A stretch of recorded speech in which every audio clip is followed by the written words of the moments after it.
things that Giant puts on every year, because unlike a lot of conferences that I speak at, I'm really pleased and proud, and I'm not at all embarrassed to be here with the other speakers, which is often the case that have been used.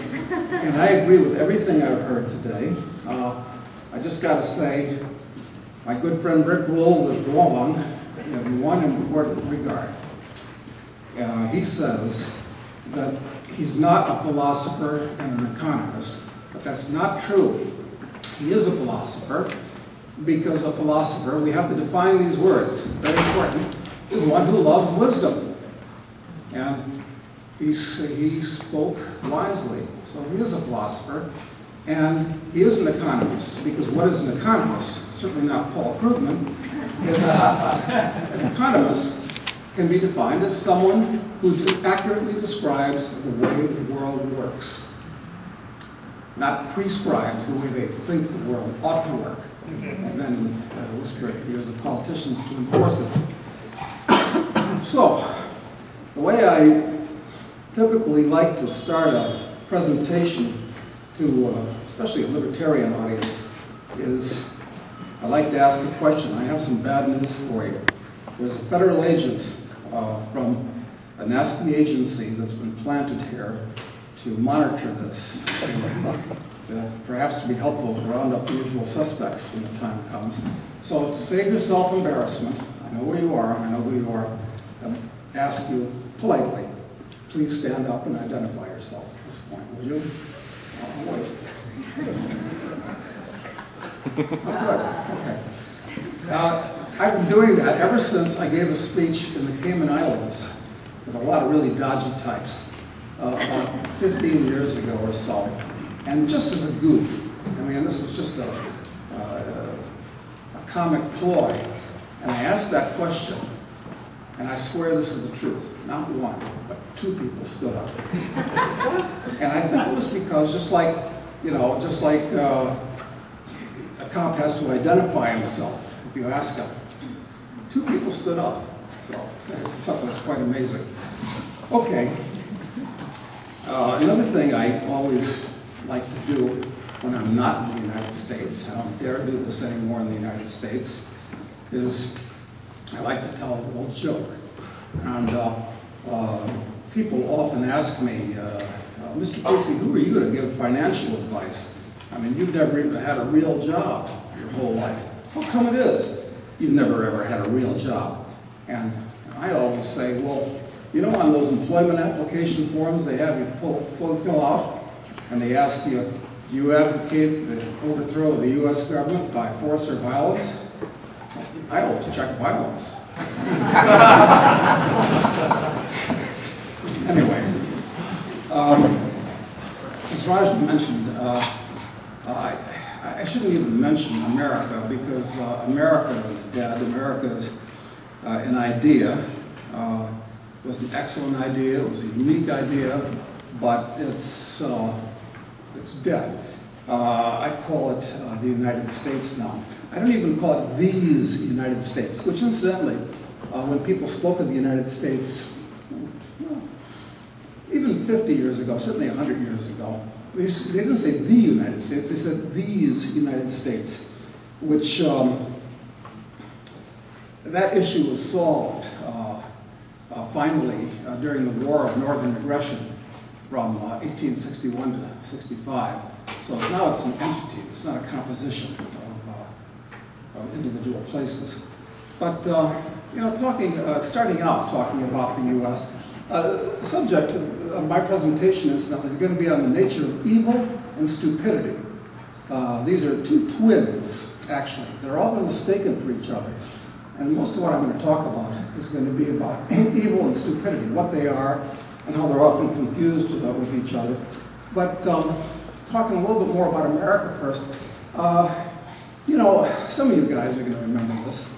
Back in the 50s and the 60s, when we were kids, and maybe when one kid would be razzing about something or whatever, getting risque or a little out of control, he'd say, hey, it's a free country. And you notice how nobody says that anymore? That phrase is passed out of existence.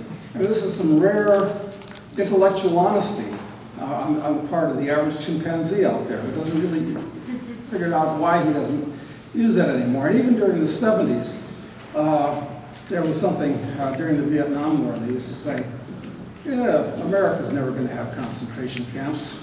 We'll call them something else. And it turned out we do. They don't call it Guantanamo concentration camp.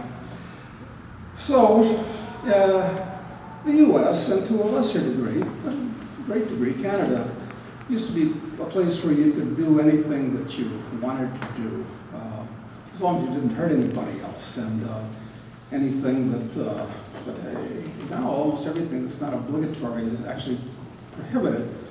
And I like to sort some examples out. You know, they got these signs everywhere. They got no running, no jumping, no swimming, no diving, no fishing, no hunting, no talking, no swearing, no sassing, especially if you're talking to a government agent, you've got to be respectful. There's no juking, no jiving, no socializing, blowing dope, snorting coke, practicing your stroke. I mean, you're not supposed to do anything. There's no sex, no drugs, no violence, except by the state. There's no alcohol, no tobacco, no firearms. They even got an agency to regulate the 3 things you need for a camping expedition or a halfway decent party. And of course, there's no smoking. You know, especially in this city, the smoke Nazis have taken over. And normally at this time, I would light up a cigarette. I far prefer cigars to cigarettes, but I wouldn't dare light up here a cigarette, because I lit up a cigar in our office. We used to have an office next to it was in the RBC building, actually, on Hastings Street. And so at the end of the day, I opened the window, sat next to the window, had a smoke, and this is the truth. After I left the office, about an hour later, somebody thought they smelled cigar smoke, and they called whatever Vancouver authority. They came in, there was no evidence of the cigar, but he sniffed. He made the determination that the cigar had been smoked, and they fined us $1,500. I kid you not, that's the truth. And that was a couple of years ago here in Vancouver, so I'm not going to light up smoke as much as I'd like to after lunch. Could you have smoked on the street? Yes, if I smoke more than 10 feet from the building, as you know, here in Vancouver. But a cigar is a contemplative experience. You can't stand on a street corner and smoke a cigar. That's not the way it works. So now you've got That's true.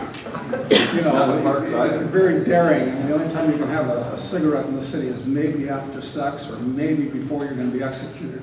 That's about it. And when I do smoke a cigarette, I prefer American Spirits. Any of you that saw that movie with, who's Goldie Hawn's on there? Kurt Russell, right. He played Snake Plissken. And I thought it was a great scene where at the end of Escape from L.A., you know, he's smoking an American Spirit. I thought that was a well-done movie in many ways. But anyway, everybody's gotten used to doing what they're told. And the trouble with libertarians is that we do what we're told too. There's a lot of good reasons for that. You don't want to get thrown in jail, you don't want to get in trouble, it's inconvenient and so forth. But let's admit it, we're all a bunch of whip dogs, and we act like it. And if circumstances are right, we're not just whip dogs, we roll over on our backs and wet ourselves like that. I mean, it's really degrading. And a lot of people think I got a problem with authority. But that's not true. I just don't like other people telling me what to do. But I think it's all very much out of control. But I see whip dogs everywhere. I especially see whip dogs when you go through an airport, especially in the U.S. It's the worst now. But everywhere. Or when people go through customs, anywhere.